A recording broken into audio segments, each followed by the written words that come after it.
Hi, in this video I'm going to share with you how I've got a really effective way to paint this hub zone from Horizon Station, how to do these stripes and numbers really easily.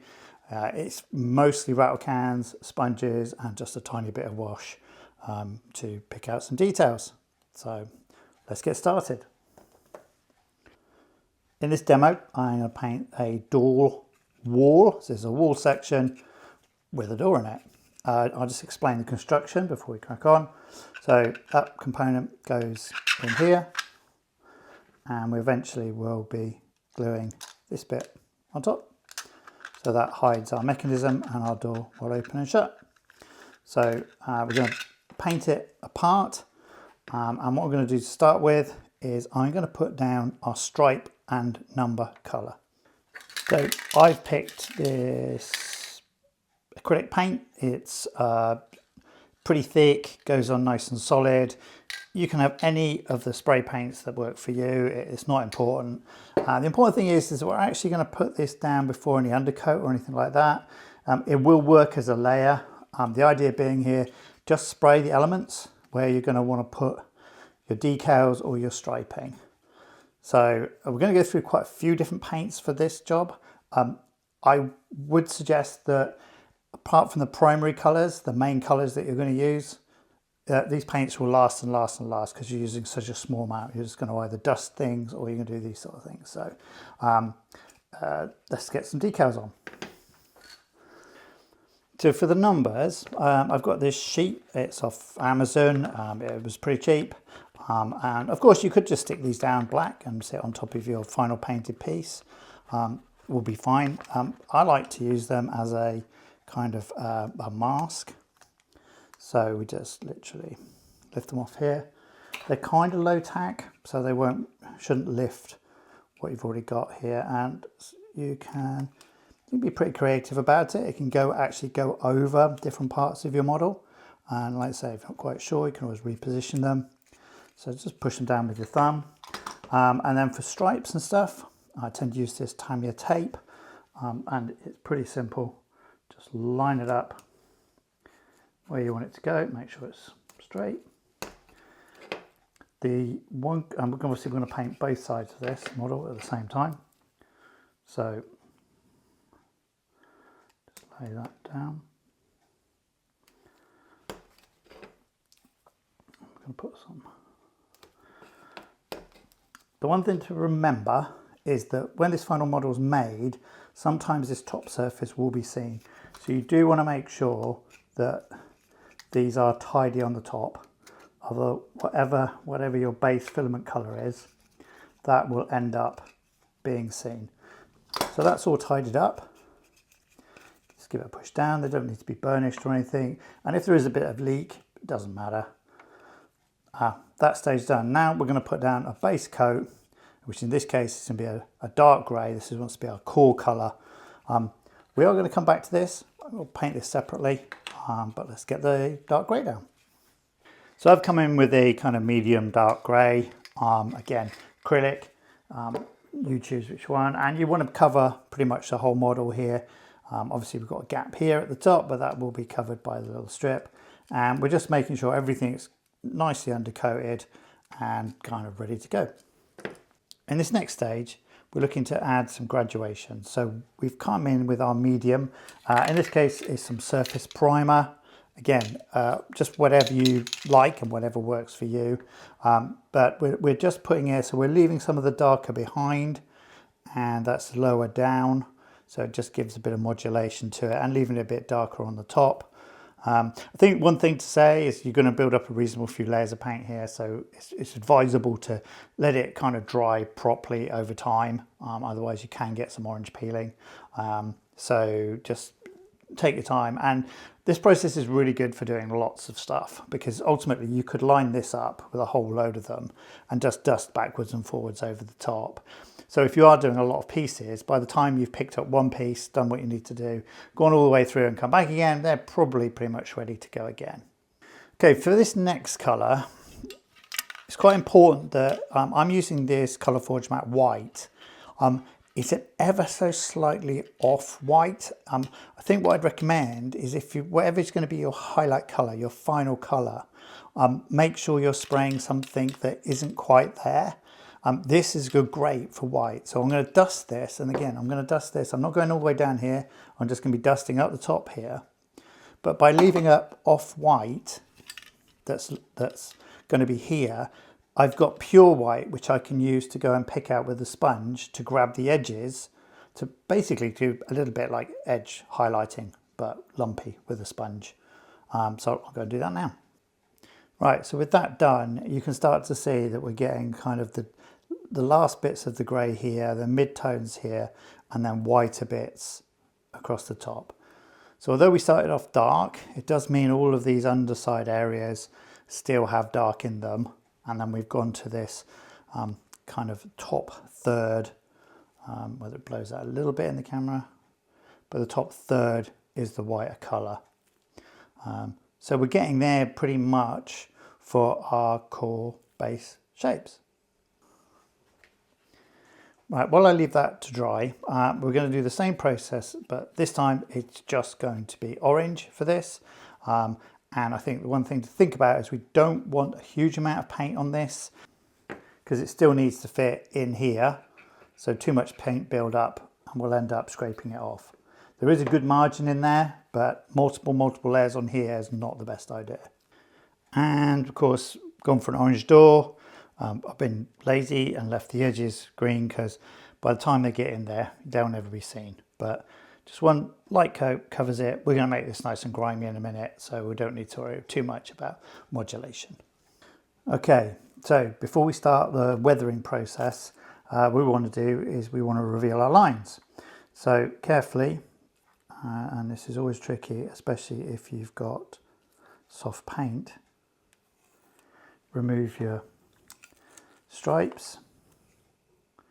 Now sometimes this will lift and you'll get bits of black showing.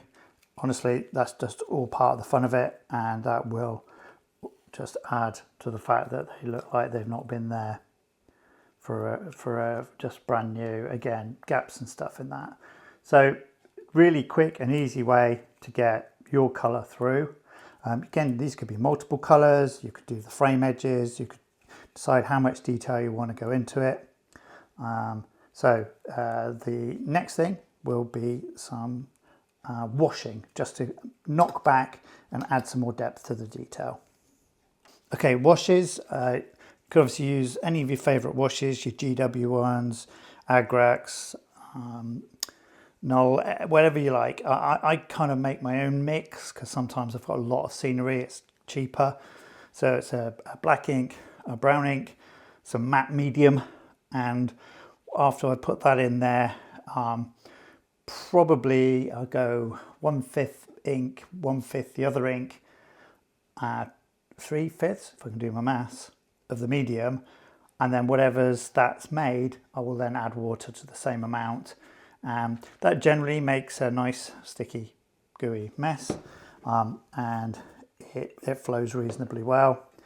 And again, we can be quite liberal with this, and I think we can just pop it into places where we think it will work. And then honestly, I mean, I just run my finger down it. That makes quite nice streaking. You can use cotton buds. I think it's down to you, to the level of detail you want to bring here. Again, for me, this is definitely making tabletop scenery rather than diorama. So you decide quite how far you want to go with it. I'm going to say this control panel's perhaps blown out, so we will have that. And remember, oops, I've got some on the top there. Okay, we've got a dirty panel there, no problem. We'll have that running out there and we can streak that off. So again, you decide kind of what level of wear and tear this is, how dirty it is. So I think just kind of you decide. It's your model, and we've still got the highlight stage again. And at this stage, even with the model as it is, if it is a bit worn or somewhere or a bit too much, just go in with one of the spray paints and blast it and bring it back again.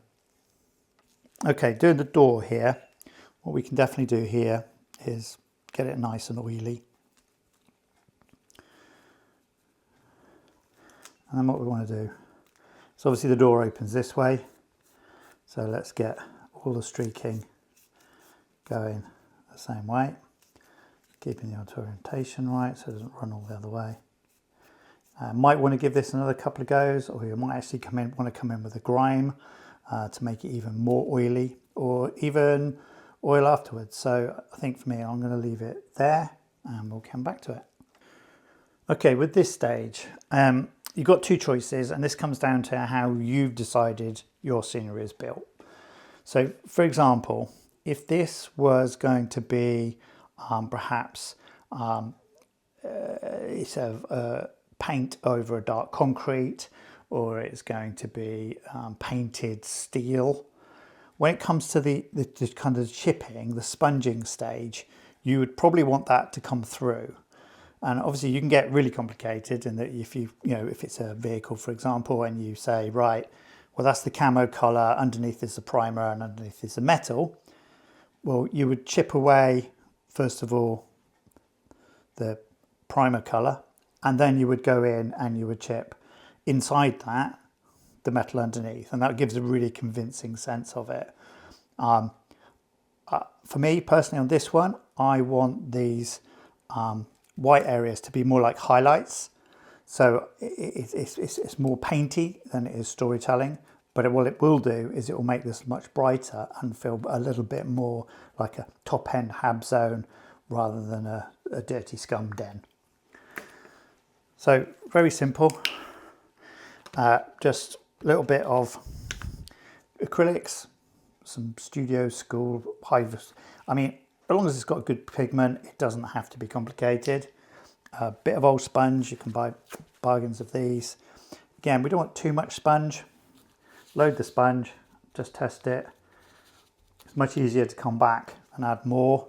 And then we're just gently going to go across our edges, and we're just going to pick them out with the white. And we can come around the edges of here and pick out these upright panels, because then they've got lots of embossing on them, so they look good. Just pick out the control panel down here, and much easier to do a pass and see what you think.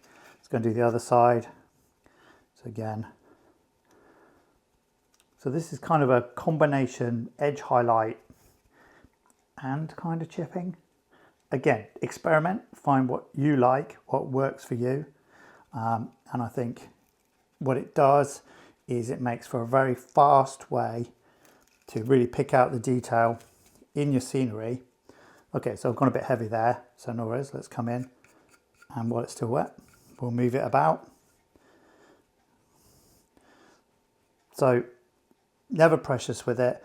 Remember, this isn't going to be the centerpiece. It's your model is going to be the centerpiece. This is going to frame it. This is going to be your backdrop. Okay, it's a little bit dark in there, I've spotted. So look, let's just go in, pick it out, just build it up, and suddenly I think that looks a bit more interesting. So with that done, all we need to do is put it all together. So drop our door in.